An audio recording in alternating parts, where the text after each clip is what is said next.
Guys, अगर आप PC build की कम्युनिटी में न्यू आए हो और आपको जानना है कि पीसी बिल्ड कैसे की जाती है, मतलब पीसी को असेंबल कैसे किया जाता है, तो आप ये वीडियो को लास्ट तक देख सकते हो, क्योंकि इसके बाद आपको कोई भी वीडियो को देखने की ज़रूरत नहीं पड़ने वाली।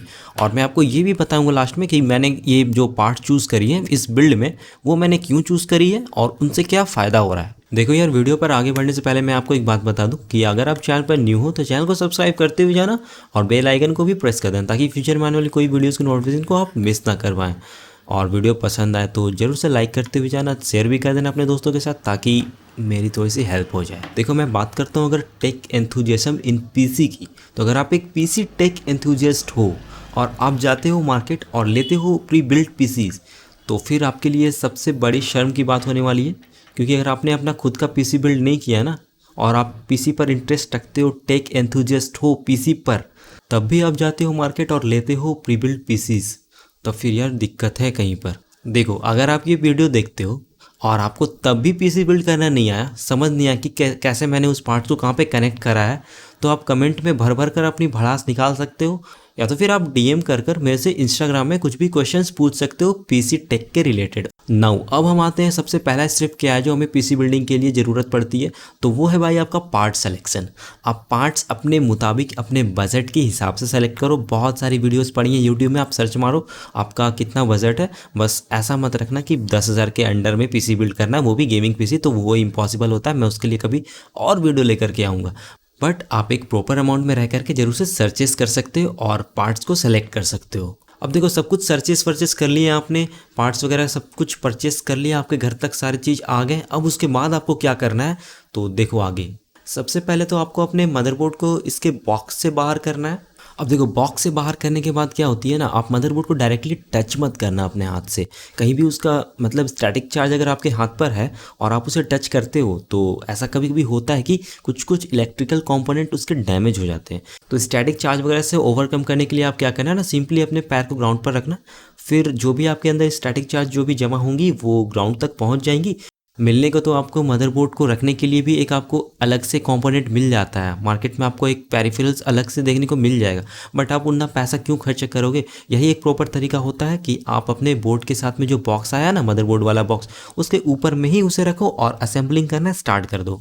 देखो यार, अगर आप ये पहली बार कर रहे हो तो आपके दिमाग में जरूर से एक बात आएगा कि कहीं मैं गलत सॉकेट में गलत केबल ना लगा दूँ, जिसकी वजह से मेरा पूरा का पूरा मदरबोर्ड ही ना शॉर्ट कर जाए। लेकिन गाइस, ऐसा बिल्कुल भी नहीं होता, क्योंकि हमारे जो बोर्ड्स होते हैं ना, उनमें सॉकेट होता है, और उस सॉकेट में अगर आप गलत वायर या केबल को लगाओगे तो वो बिल्कुल भी नहीं लग सकता।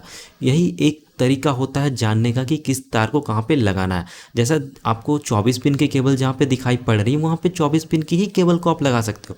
वहाँ पे आप 4 पिन की केबल्स को लगाओगे तो नहीं लगने वाला। ओके, और फाइनली यार हम लोग स्टार्ट करते हैं अपना पीसी बिल्ड। बहुत हो गई ज्ञान की बातें। सबसे पहले आप अपने मदरबोर्ड को पन्नी में से बाहर निकालो और इसकी जो बोर्ड दी गई है उसके ऊपर इसे आप रख दो। अब देखोगे कि आपको यहाँ पे दिखाई पड़ रही है प्रोसेसर के ऊपर, यानी कि इसके सीपीयू के ऊपर, जो मैंने यहाँ पे यूज़ करा है इंटेल का कोर i5-10400, उसके ऊपर आपको लेफ्ट साइड में नीचे की तरफ आपको छोटी सी एरो दिखाई पड़ रही होंगी, मतलब ट्राइंगल का शेप दिखाई पड़ रहा होगा। जस्ट वैसा ही शेप आपको मदरबोर्ड के वो जो होते हैं ना, लैच या क्या बोलते हैं उसे, जिसको उठाने पर हमें सीपीयू लगाने का जगह मिलता है, उसके ऊपर भी आपको सेम एरो दिखाई पड़ेंगी। और फिर देखो कैसे लगाना है। ठीक है, सीधा बस उसके ऊपर आपको इसे रख देना है और उस लैच को बस धीरे से बंद कर देना है। गाइज, यहाँ पे आपको बिल्कुल भी ताकत वाकत नहीं लगाना है, बस आपको अपना दिमाग का प्रयोग करते हुए ही इसे खोलना है और बस उसके ऊपर अपना सीपीयू को रखना है और अच्छे से इसे बंद कर देना है। जैसे कि आपने इसे खोला वैसे ही बंद कर दो, जैसे कि मैं आपको वीडियो में दिखा रहा हूँ। ये बस 2 मिनट का काम है, इसके बाद आपका यहाँ पे सीपीयू इंस्टॉल हो जाएगा आपके मदरबोर्ड के ऊपर।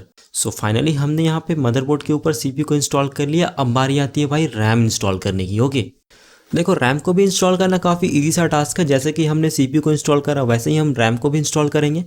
देखो, सारे मदरबोर्ड में 2-2 लैडर होते हैं, बट किसी किसी मदरबोर्ड में एक लैडर ओपन हो पाता है और किसी किसी में दोनों लैडर ओपन हो पाता है। तो अगर आप में दोनों लैडर ओपन हो पा रहा है तो आप दोनों लैडर को ओपन करो। फिर देखना जहाँ पे आप रैम लगाते हो वो सॉकेट में देखना एक नॉच होगी और रैम पर भी सेम नॉच बना होगा।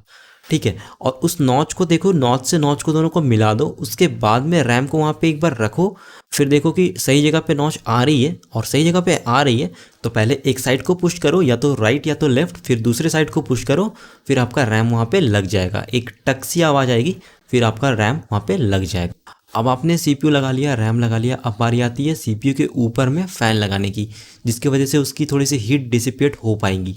देखो इंटेल की तरफ से हमें एक बेकार सा यही स्टॉक फ़ैन देखने को मिलता है, जो कि सालों से यही यूज़ करते हुए आ रहा है, जो कि बिल्कुल भी कोई काम का नहीं है, बट हल्की फुल्की CPU ठंडी कर देता है, ठीक है। तो इसे हमें लगाना है और इसके पीछे की तरफ देखो तो आपको यहाँ पे हीट सिंक दिए हुए मिलेंगे। आप चाहो तो हीट सिंक को चेंज कर सकते हो। अगर आपके पास एक अच्छा हीट सिंक पड़ा हुआ है तो आप इस हीट सिंक को पोंछ करके वो वाले हीट सिंक को लगा सकते हो, बट एज़ यूजुअल आप इसे भी यूज़ कर सकते हो, कोई दिक्कत नहीं है। आप इसे लगाओ और जैसे ही यहाँ पे आपको यहाँ पे 4 स्क्रू जैसे कुछ देखने को मिल रहे हैं, आप पहले डायगोनली पुश करो, पहले राइट वाली पुश करो तो नीचे से लेफ्ट वाली पुश करो, फिर जैसे ही आप पुश करोगे वो अंदर जाएगा, उसके बाद आपको राइट मोड़ देनी है, ओके, स्क्रू की तरह उसे मोड़ देनी है राइट, फिर वो फिट हो जाएगा। फिर ऊपर वाले के लेफ्ट पुश करो, फिर नीचे वाले के राइट पुश कर देना, मतलब आपको डायगोनली लगाना है जिससे कि ये अच्छी तरह से लग पाए। चलो आपने CPU फ़ैन तो इंस्टॉल कर लिया, अब इसके जो वायर निकल कर आ रहे हैं इसे आप CPU फ़ैन नाम का जो एक पिन होगा ना बोर्ड पर, उस पर आप इसे कनेक्ट कर दो ताकि ये चल पाए। मतलब सिर्फ इतना ही है कि कहने में ये कॉम्प्लिकेटेड थोड़ा सा लग रहा है, देखने को लग रहा है, बट करने में इतना कॉम्प्लिकेटेड नहीं है। आप जैसे ही इसे लगाने जाओगे ना ये ईजिली वहाँ पे फिट हो जाएगा। चलो ये सारे काम तो हो गए, अब बारी आती है भाई हमारे कैबिनेट में पावर सप्लाई को लगाने की। तो यहाँ पे हम लोग पावर सप्लाई यूज़ कर रहे हैं कॉर्सेट के साइड से आने वाला फोर्सेर VS550, जो कि एक काफ़ी डिसेंट सा पावर सप्लाई है और मैं इसके लिए एक डेडिकेटेड वीडियो बनाकर इसकी रिव्यू करूँगा। और इस वाले पावर सप्लाई के साथ आप एक काफ़ी डिसेंट सा ग्राफिक्स कार्ड यूज़ कर सकते हो, कोई दिक्कत आने वाली नहीं है। देखो पावर सप्लाई को आपको कैसे रखनी है मैं आपको रख कर दिखा रहा हूँ, और इससे जो वायर्स निकल कर आ रही होती हैं, जो केबल्स इंपॉर्टेंट केबल्स होते हैं, बस उसको ही आप अपने बगल से पास कर दो। मतलब पीछे वाले कैबिनेट में जो स्पेस होते हैं थोड़े से छोटे से, जो तार वार पार करने के स्पेस होते हैं, वहाँ से आप इसके केबल को पास कर दो। फिर उसके बाद मैं बताता हूँ कैसे आपको इसका कनेक्शन करना है। देखो गाइस यहाँ पे हमने पावर सप्लाई को रख दिया, इसके स्क्रूज वगैरह को टाइट कर दिया। अब उसके बाद हमें क्या करना है, मदरबोर्ड को कैबिनेट पर रखना है। उससे पहले मदरबोर्ड को रखने से पहले आपको क्या करना है ना, आईओ शील्ड को लगाना नहीं भूलना है। आईओ शील्ड तो आपको होंगी, वो बोर्ड के साथ में दी जाती है सिल्वर कलर की, और अगर आईओ शील्ड नहीं दी गई हो तो समझ लो कि आपका बोर्ड में इनबिल्ट आईओ शील्ड वाला ही बोर्ड लिया है आपने, तभी वो नहीं दी गई है। वो लगाना बहुत ही ज़रूरी है, उसके बिना आपका जो पीछे से लुक आएगा वो बहुत ही बेकार लुक आने वाला है, और थोड़ी बहुत स्पेसेस वगैरह भी बच जाती हैं जिसकी वजह से अच्छा नहीं दिखता है। देखो ये लगाने के बाद जो अगला स्टेप है वो है बोर्ड को इस पर रखने का। तो बोर्ड को रखने के बाद इसकी सारी जो भी स्क्रूज वगैरह हैं वो टाइट कर दो, और स्क्रूज वगैरह टाइट करने के बाद यहाँ पे आपका मदरबोर्ड भी फिट हो चुका है। तो बस आपको क्या करने हैं, आपको पावर सप्लाई से निकलने वाले जो भी केबल्स है उसको कनेक्ट करने हैं यहाँ पे। अब यहाँ पे देखो आपको 2 केबल्स दिखाई पड़ रहे हैं, एक है 24 पिन का और एक है CPU लिखा हुआ केबल। इन दोनों केबल्स आपके मदरबोर्ड में पावर देने के लिए ही यूज़ में लिया जाता है, तो इन दोनों को आपको पास कर देने हैं। अब इसके बाद इसको सीधे आपको कनेक्ट कर देने हैं अपने मदरबोर्ड में, और इसमें आपको घबराने की कोई भी ज़रूरत नहीं है, क्योंकि यहाँ पे 24 पिन का जो केबल है ना वो 24 पिन के ही स्लॉट में जाएगा, वो कहीं और लग ही नहीं सकता। और वही सेम कहानी यहाँ पे दूसरे केबल्स के साथ में है, जो कि है CPU लिखा हुआ केबल, वो भी कहीं और लग ही नहीं सकता, वो बस अपने स्लॉट में ही लगेगा।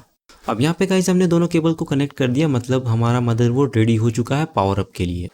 अब लास्टली जो हमें डिवाइस कनेक्ट करना है वो है एक स्टोरेज डिवाइस, ताकि हम उसके थ्रू ऑपरेटिंग सिस्टम उस पर लोड कर पाएँ और वो ऑपरेटिंग सिस्टम को हम यूज़ कर पाएँ। तो यहाँ पे हम लोग यूज़ में ले रहे हैं सैमसंग की तरफ से आने वाला SSD, SATA SSD है ये, जो कि है 250 GB का। यहाँ पे हमने SSD इसलिए यूज़ किया ताकि थोड़ी बहुत अच्छी रिस्पॉन्स हमें देखने को मिले। अब SSD को कनेक्ट करने की बारी आती है, तो SSD को कनेक्ट करने के लिए हमें यूज़ में लेना पड़ेगा SATA केबल। तो SATA केबल आपको देखने को मिल सकता है आपके मदरबोर्ड के साथ आने वाले बॉक्स में, वहाँ पे आपको SATA केबल देखने को मिलेगा, वहाँ से SATA केबल आप निकाल दो सिंपली। और SATA केबल को कनेक्ट करने के लिए आपको यहाँ पे मदरबोर्ड में स्लॉट दिए जाते हैं अकॉर्डिंग टू योर बोर्ड। यहाँ पे आपको different types of different amount of slot देखने को मिलते हैं। तो यहाँ पे आप कोई भी एक स्लॉट में कनेक्ट करो SSD को, मतलब SATA केबल को कनेक्ट करो, फिर उस SATA केबल को अपने SSD से कनेक्ट करो। फिर SSD को पावर अप करने के लिए पावर सप्लाई से निकल रही होंगी एक उस टाइप का ही बनावट होगा, जिस टाइप का वहाँ पे सॉकेट है SSD में, उस केबल को उठाओ और उस पर कनेक्ट करो। बस ये लो जी, हमारा SSD कनेक्ट हो चुका है। बस SSD के कनेक्ट होते ही हम ये कह सकते हैं कि हमारा पूरा का पूरा PC बिल्डअप हो चुका है। बस हमें ज़रूरत है तो सिर्फ और सिर्फ वायर मैनेजमेंट करने की ज़रूरत है। आप वायर मैनेज कर सकते हो अपने हिसाब से, ताकि आपको वायर्स का क्लस्टर्स थोड़े से कम देखने को मिले और जो आपका PC का एयर फ्लो है वो डिस्टर्ब ना हो वायर की वजह से। वैसे तो हमने इसके अंदर कोई भी फ़ैन इंक्लूड नहीं किया है, बट हम लोग इसके अंदर केस फ़ैन वगैरह जो भी होते हैं वो खरीद कर इसके अंदर अच्छे तरीके से इसे कूलिंग देंगे, ताकि ये अपना पूरा पोटेंशियल निकाल सके। और जरूर से इस पर एक ग्राफिक्स कार्ड भी लगाई जाएंगी फ्यूचर में, ताकि एक बढ़िया PC हो सके गेमिंग के लिए भी। अब लास्टली जो हमारा काम बचा हुआ है वो है फ्रंट केबल लगाने का। मतलब फ्रंट में जो हमारे आईओ पोर्ट होते हैं इनपुट आउटपुट के लिए, जो होते हैं यूएसबी, माइक, हेडसेट, या तो फिर आप बोल सकते हो बटन्स वगैरह के, रिस्टार्ट बटन, पावर बटन, इन सब के जो केबल्स होते हैं उनको अपने मदरबोर्ड पर कैसे लगाना है, तो उसको हम लगाने जाने वाले हैं। तो आप देखो कैसे इसको लगा सकते हो आप। सबसे पहले यहाँ पे हम लोग यूएसबी वाले वायर को लगाते हैं, फिर लगाते हैं हम लोग ऑडियो वाले वायर को, फिर हम लोग यहाँ पे देखते हैं जो बटन्स वगैरह के लिए जो होते हैं ना, रिस्टार्ट वगैरह करने के लिए, ये काफ़ी सिरदर्दी वाला काम होता है कुछ लोगों के लिए। बट अगर आप यहाँ पे मदरबोर्ड के मैनुअल्स को रेफ़र करते हो तो आपको काफ़ी ईजी हो जाएगा। यहाँ पे हम लोग को मैनुअल में देख करके लगाने को मिलता है, जो कि रिस्टार्ट और पावर का बटन है जो मैं यहाँ पे लगा रहा हूँ। तो कुछ इस तरह का अगर आपका भी सेम मदरबोर्ड है तो आप इसी कॉन्फ़िगरेशन के साथ जा सकते हो। बट अगर आपका कोई अनदर मदरबोर्ड है तो आप उसके मैनुअल को भी रेफ़र कर सकते हो। काफ़ी ईजी होता है ये, अगर आप ध्यान से करते हो तो काफ़ी ईजी होता है। फाइनली यहाँ पे गाइज हमने सारे कंपोनेंट्स को लगा दिए और सारे केबल्स वगैरह को भी मैनेज कर दिया। अब देखते हैं हमारा पीसी बूटअप होता भी है या तो फिर नहीं। ये देखो हमारा पीसी बूटअप हो चुका है बिल्कुल अच्छी तरीके से। और अगर आपको ये जानना है कि कैसे इसके अंदर विंडोज़ इंस्टॉल की जाती है न्यू सिस्टम के अंदर, तो आप मेरा वीडियो देख सकते हो। मैंने इसके ऊपर भी एक वीडियो बना रखी है जो कि आई बटन पर मैं लिंक दे दूंगा। देखो यहाँ पे मैं अपना रीज़न बता देता हूँ क्यों हमने यहाँ पे i5 10400 के साथ जाना प्रीफर करा बजाय Ryzen 5 3600 की। तो देखो यहाँ पे Ryzen 5 3600 को चलाने के लिए क्या चाहिए ना, एक डेडिकेटेड जीपीयू चाहिए। बट एक डेडिकेटेड जीपीयू का यहाँ पे बजट हो नहीं पा रहा था क्योंकि मैं इस पीसी को अपग्रेड करने वाला हूँ। बट 2 से 3 मंथ के बाद यहाँ पे एक कोई भी अच्छा ग्राफिक्स कार्ड आने वाला है वो लेकर के अपग्रेड करूँगा। तो इस वजह से मैं Ryzen 5 3400G के साथ भी जाना पसंद नहीं किया, क्योंकि उसमें आपको सेम अमाउंट ऑफ मनी में वहाँ पे आपको 4 कोर्स देखने को मिल रहा है। तो वो तो अच्छी बात नहीं है ना 4 कोर्स लेना। तो इसलिए यहाँ पे इंटेल लेना ही मैंने सही समझा, इस वजह से ये बात हुई। तो जैसे ही हमारे पास ग्राफिक्स कार्ड आ जाता है मैं इस पर जरूर से उसे लगाकर बेंचमार्किंग कर कर आपको वीडियो दे दूंगा। और कैसा लगा ये वीडियो आप कमेंट सेक्शन में बताना कि आपको पीसी बिल्डिंग समझ में आई, ये सारी कुछ let me know in the comment section. और सही लगे वीडियो तो लाइक करते हुए जाना यार। So thanks for watching guys, I will be in the next one.